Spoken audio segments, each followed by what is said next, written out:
kali ini, saya akan tunjukkan ke kalian singkat sejarah masa kerajaan Islam pada masanya.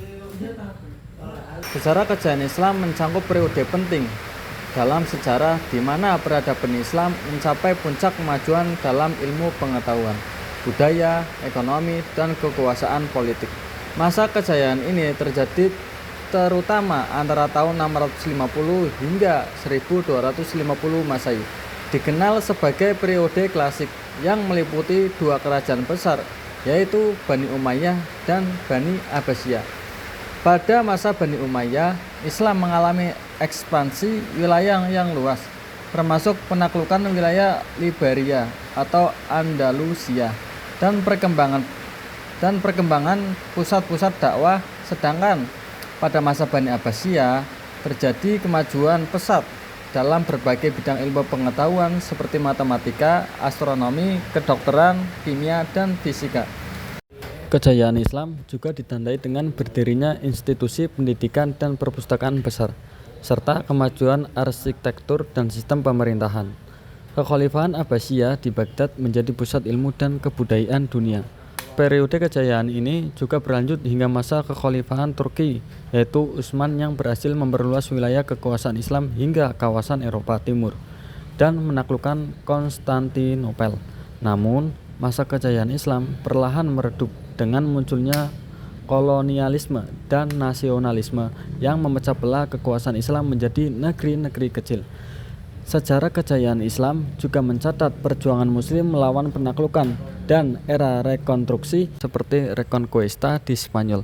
Masa kejayaan ini menjadi cermin perpaduan antara keagamaan, ilmu pengetahuan, dan kekuasaan politik yang memberikan kontribusi besar bagi perkembangan dunia secara umum.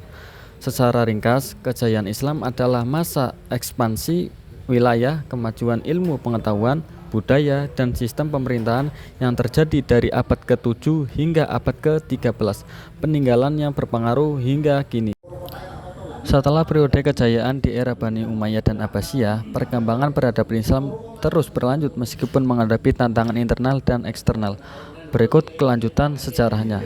Masa kemunduran fragmentasi pada akhir abad ke-13, Kekhalifahan Abbasiyah mengalami kemunduran yang signifikan akibat serangan Mongol pada tahun 1258 Masehi yang menandai jatuhnya Baghdad sampai pusat kebudayaan dan pemerintah Islam. Serangan ini menghancurkan sebagai besar perpustakaan dan infrastruktur ilmiah yang ada. Kekuasaan politik Islam pun terpecah menjadi kerajaan-kerajaan kecil yang tersebar di wilayah Timur Tengah, Asia Tengah, dan Afrika Utara. Kebangkitan kekhalifahan Turki Utsmani pada abad ke-14 hingga abad ke-16, muncul kekhalifahan Turki Utsman yang memainkan peran penting dalam melanjutkan kejayaan Islam. Turki Utsmani berhasil memperluas wilayahnya ke Eropa Timur, Asia Barat, dan Afrika Utara, termasuk penaklukan kota Konstantinopel pada tahun 1453 yang menandai runtuhnya Kekaisaran Bizantium. Istanbul atau nama baru Konstantinopel menjadi pusat pemerintahan, budaya, dan ilmu pengetahuan Islam yang baru. Perkembangan ilmu dan kebudayaan Utsmani di bawah kekuasaan Utsmani terjadi kemajuan di bidang arsitektur, seni, dan administrasi pemerintahan. Pembangunan masjid-masjid megah dan istana menjadi simbol kejayaan Islam di masa ini.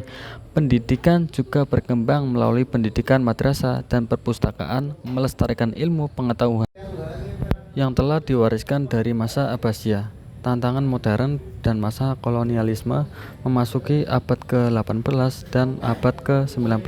Kekuasaan Islam mulai menghadapi tantangan baru dengan munculnya kekuatan kolonial Eropa. Perpecahan wilayah dan lemahnya pemerintahan membuat negara-negara Islam mudah dijajah dan dikontrol oleh negara Barat. Hal ini memicu berbagai pergerakan kebangkitan dan usaha modernisasi di banyak negara Muslim. Era kemerdekaan dan perjuangan kontemporer abad ke-20 dan abad ke-21 menyaksikan munculnya negara-negara Islam modern yang merdeka dan berdaulat.